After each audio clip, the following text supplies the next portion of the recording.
তুমি চাইলে সব সম্ভব। আমি বিয়ে করে শুধু তোমাকে করবো, আর কাউকে না। তুমি শুধু আমাকে জাস্ট বলো। বাবু তুমি কি পাগল হয়ে গেছো? আজকে তোমার বিয়ে, আর আজকে তুমি আমার কাছে সিদ্ধান্ত চাচ্ছ? এটা কিভাবে সম্ভব? আরে আমি ভেবেছি আমাদের ব্রেকআপ হয়ে গেছে। কে ব্রেকআপ করছে? আমি? তুমি ব্রেকআপ করছো? মা, মা প্লিজ আমার কথাটা শোনো। আমি তো বাজে রকম ভাবে স্টাক। তুমি আমাকে একটা ফাইনাল ডিসিশন দাও। তুমি বলে আমি এখনই চলে আসবো তোমার কাছে। তুমি কি এখন বিয়ের আসর থেকে পালাবা? হ্যাঁ, তুমি বলে তাই আমি তোমার কাছে চলে আসবো। তুমি প্লিজ আমাকে একটা ফাইনাল ডিসিশন দাও প্লিজ। মা, মা shit! কি ব্যাপার, তুমি এত বারবার ফোন দিচ্ছ কেন আজকে? দেখো বনি, আমি তোমাকে একটা কথা বলতে চাই। আমি তোমাকে ছাড়া বাঁচতে পারবো না। আমার জীবন তোমাকে দরকার। তোমার কি বিশ্বাস হচ্ছে না যে আমার বিয়ে? আমার যদি বিশ্বাস না হয় না, তাহলে তো এসে নিজ চোখে দেখে যাও আমার যে বিয়ে হচ্ছে। স্টুপিড একটা। কি সমস্যা? বোনে প্লিজ ফোনটা কাটো না প্লিজ। তুমি আমার কথাটা শুনো প্লিজ। আরে এখন প্লিজ প্লিজ করতেছো কেন? তুমি করবে, আমি বিয়ের অনুষ্ঠান সবকিছু রেখে কি আমি তোমার কাছে ছুটে আসবো নাকি? তাহলে তুমি তাই করো। এরপর তুমি যা চাও আমি তাই করবো। You know I love you so much. শোনো, ফোন রাখো। তুমি আজকে আমাকে ফোন দিবে না। আমি এখন সংসার করব, আমার জন্য দোয়া করবা। বাই। বেশি গেছে, রেডি হ। মা, মাথাটা কেমন জানি চক্কর দিচ্ছে বুঝছো, মানে অনেক ভারী গহনা পড়ছে তো। কাজী সাহেব এসে গেছে, তারপরে যে জামাই আসছে, এত লোকজন, আমি কি বলবো নিচে গিয়ে বলতো মা? আমি কিছু শুনে ন্যাপ নেই, একটা পাওয়ার ন্যাপ নিলে না অনেক ফ্রেশ লাগবে। আচ্ছা একটু দেখা হ্যাঁ, যাও, সব ঠিক হয়ে যাবে। আমি তো বাবাকে বুঝে বলছি। আল্লাহ, আল্লাহ বাঁচাও আমাকে।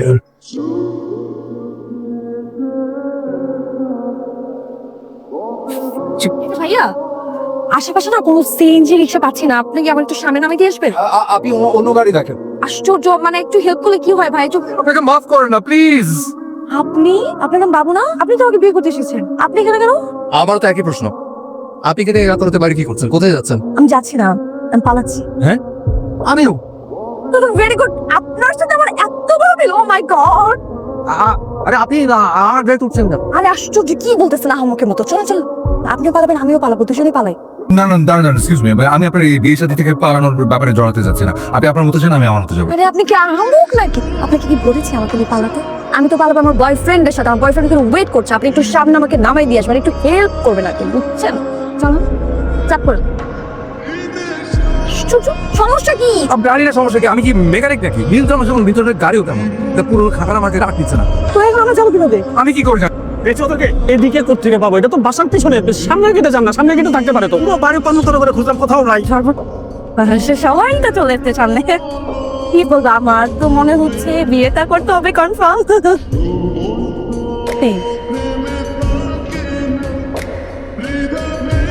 তুই না বলে পুশ করিয়ে নিয়ে আসবি, তো গাড়িতে গেল কি করে?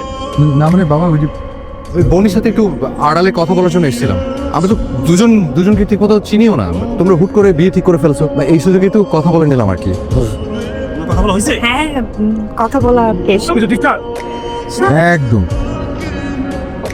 লাগেজ থেকে সবকিছু ভিতরে দেওয়া আছে, তোদের বাসর ঘর চলে যা।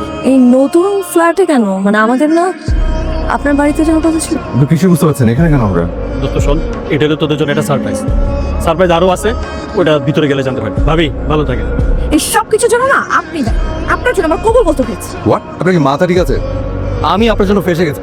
আমি আপনার জন্য পালাতে পারিনি। আমার বন্ধু মিল্টনের গাড়িটা ঠিকই স্টার্ট নিয়েছিল। আপনি লাস্ট টাইম এক টান দিয়ে চলে যেতাম ওখান থেকে। তো চলে গেলেন না কেন? দাঁড়িয়ে আছিলেন কার জন্য?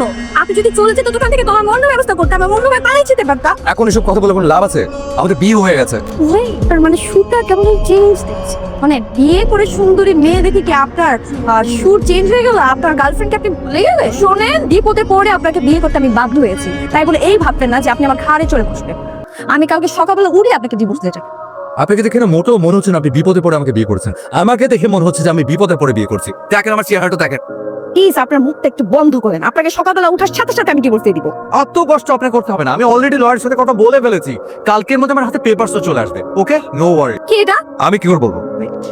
সারপ্রাইজ মাই ডিয়ার চাইল্ড, এই ফ্ল্যাটটি তোমাদের দুজনের নামে লেখা এবং তোমরা দুজনের সমান ভাগে ফ্ল্যাটের মালিক। উপহার তোমাদের বিয়ের জন্য। সুখে থেকো, ইউর লাভিং প্যারেন্টস। কি যেন বলছিলেন তখন? আপনি ডিভোর্স দেবেন? দিয়ে দেন। আমি পারবো না।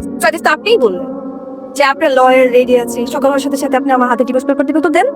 আর ফ্যামিলির একটা প্রেস্টিজ আছে, ঐতিহ্য আছে, তো আমি কোনো কিছু করতে পারবো না। এইসব সাধারণ বাবা, শুধু আপনার একারই ডিভোর্স প্রেস্টিজ আছে, আমাদের কিছু নেই না? আমি আপনাকে ডিভোর্স দেবো না, আপনি দিলে দেন। বনে বলে ওকে ভিতরে। আর এটা সন্ধ্যে ভিতরে যেতে হবে।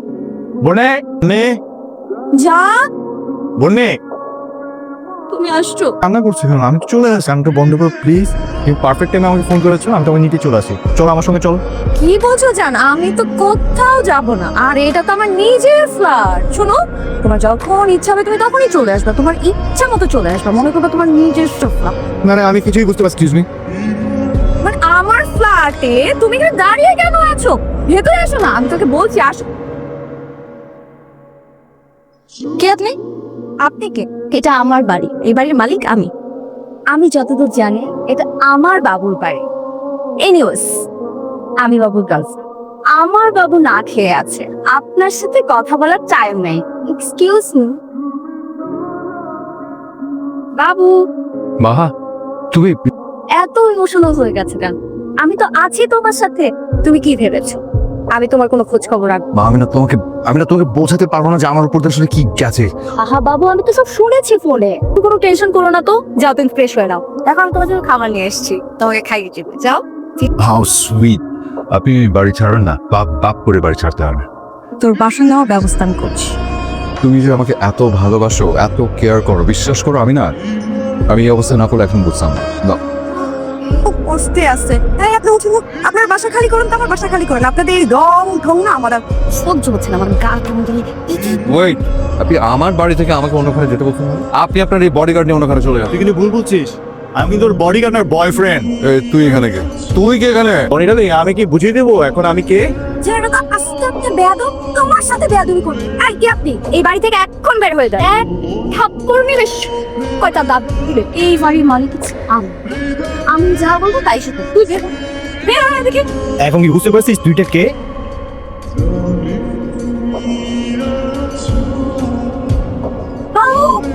আমি কি করলাম? কি করছিস বুঝতেছিস? আপাতত বিবাহিত একটা সংসারে এসে অন্যের জামাইকে হাত তুলে খাওয়াই দিচ্ছিস। লজ্জা করে না? একটু কেন সামনে দেখো। বাবু, সত্যি তোমার জন্য আমার খুব খারাপ লাগছে। তোমার জন্য আমি ওকে কিছু বললাম না, তা না হলে ওকে আমি আজকে পিটিয়ে। মানে কোথায় আছো মা? সরি বনি, আমি না এই বাসায় এক মুহূর্ত থাকতে পারছি না।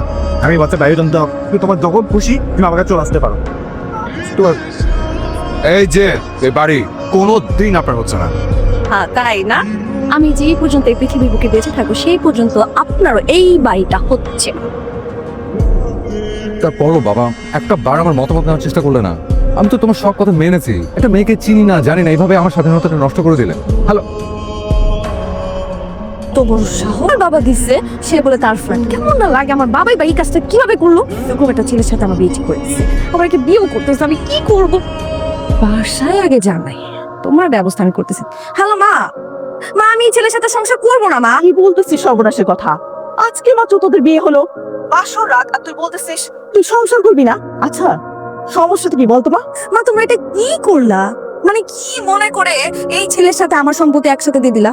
আমার আলাদা হতে পারতো না সম্পত্তিটা? এই ছেলের সাথে কেন? আমরা তো তোদের সুখের জন্য এটা করেছি, এটা গিফট। তোদের আর আনন্দ হওয়া উচিত। আর তা না তুই কি সমস্ত বলতেছিস?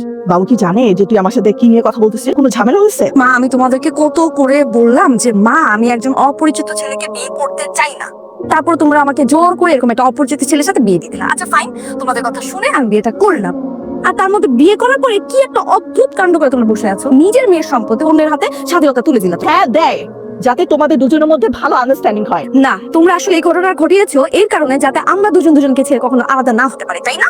কিন্তু আমি তো শুনবো না। আমি এই ছেলেকে সকালবেলা উঠেই ডিভোর্স, আমি এই ছেলের সাথে সংসার করবো না, আমি ডিভোর্স দিতে চাই। আর বাবা যে সম্পত্তিটা দিয়েছে সেটা আমাকে আলাদা দেওয়ার ব্যবস্থা করো। তবে তুই একটা কথা মন দিয়ে শুনে, আমাদের এই পরিবারের একটা সম্মান আছে। আর আমাদের এই পরিবার থেকে একবার যে মেয়ে বিয়ে হয়ে শ্বশুর বাড়িতে যায়, এ ওখানে মৃত্যুবরণ করে।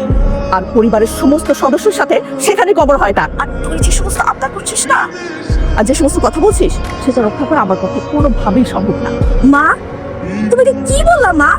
মানে আমি তোমার মেয়ে থেকে এই ছেলেটা বড় হয়ে গেল, 2 দিনের এই ছেলেটা বড় হয়ে গেল। আমি তো, আমার কথার কি কোনো দাম নেই? আমি যদি এখন মারা যাই তারপর তোমরা কিন্তু ঠিক করবে না? আমি কেউ না তোমাদের এখন। না, ওকে ফাইন, যদি তোমরা আমার কোনো কথা শুনলা, অপরিচিত ছেলের সাথে আমাকে বিয়ে দিয়েছো, একে নিয়ে সারা জীবন থাকতে বলেছো, আমি যা খুশি তাই করবো। আমার সংসারে আমি যদি মরি বাঁচি যা করি সেটা আমার বিষয়। আমি যদি এখন মারাও যাই তোমরা আমাকে ব্লেম দিতে পারবে না। শেষ।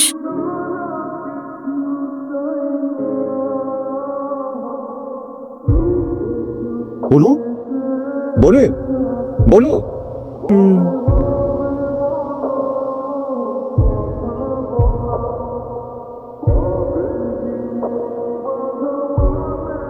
আমি সময় মতো আপনাকে হাসপাতালে না নিয়ে গেলে আপনার মৃত্যু হতে পারতো। সবাই আমাকে সন্দেহ করতো। আমি আমার পরিবার কিংবা আপনার পরিবার কাউকে কিছু বোঝাতে পারতাম না। ভীষণ বিপদে পড়ে যেতাম। তো সুইসাইড করলে কি সবকিছুর সমাধান হয়ে যায়? যারা নিজেদের দুঃখ কষ্ট রাগ ক্ষোভ বড় করে দেখে তারা কি জানেন? স্বার্থপর। স্বার্থপর বলেই তারা শুধুমাত্র নিজেদের স্বার্থ নিজেদের চাওয়াটাকে বড় করে দেখে। আপনি আমার জীবন বাঁচিয়ে এই জন্য আপনাকে ধন্যবাদ, কিন্তু আসলে আমি সংসারটা করতে চাচ্ছি না। হ্যাঁ ঠিক আছে, কোনো সমস্যা নেই। সংসার কিভাবে ভাঙতে হবে না কি করতে হবে সেটা আমরা পরে দুজন আলোচনা করে নেব। আপাতত ডাক্তার আপনাকে 4-5 দিন রেস্ট নিতে বলছে। আপনি প্লিজ বিশ্রাম নিন। তারপরে কোনো ভালো বুদ্ধি আইডিয়া যেটাই আসুক মাথায়, আমরা কিভাবে সংসারটা ভাঙতে পারি সেটা নিয়ে আমরা বসবো। ওকে, ডোন্ট ওয়ারি।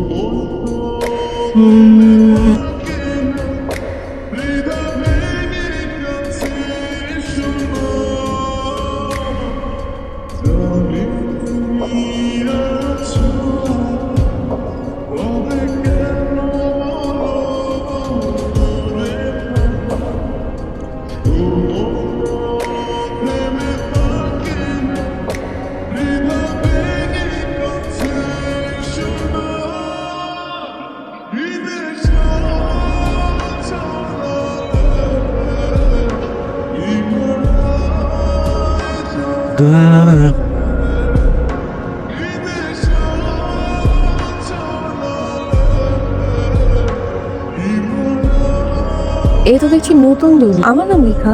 ফ্ল্যাট থেকে তাহলে এটাই আমার নামে? বাবু কি ওর অংশটা আমার নামে লিখে দিল? ও মাই গড, বাবু কোথায়? Shit. বললি কোনো সমস্যা হয়েছে নাকি? বাবু কালকে রাত্রে আমাকে ফোন দিয়ে এই ফ্ল্যাটের অর্ধেক অংশ যেটা বাবুর আছে সেটা পুণ্যির নামে লিখে দিল। আমাকে বলে, বাবা কোনো অসুবিধা হবে? আমার কিসের অসুবিধা? তোর বউকে তুই লিখে দিবি, হ্যাঁ?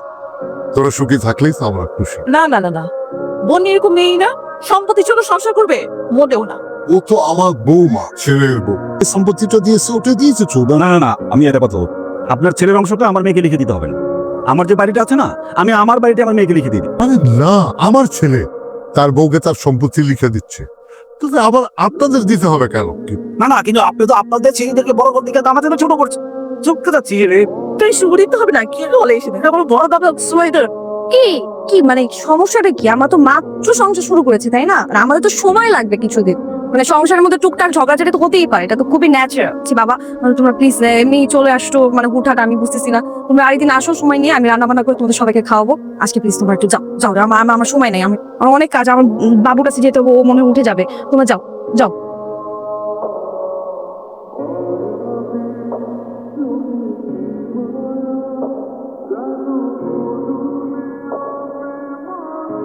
সরি আমার আসলে ফ্ল্যাটটা ছেড়ে চলে যাওয়া উচিত ছিল। আমার সকালের মধ্যেই চলে যাওয়া উচিত ছিল। আমি এক্সট্রিমলি সরি। চলে যাচ্ছে। আমি ফ্ল্যাট চাই না, তোমাকে চাই। তুমি কোনো কথা বলবো না।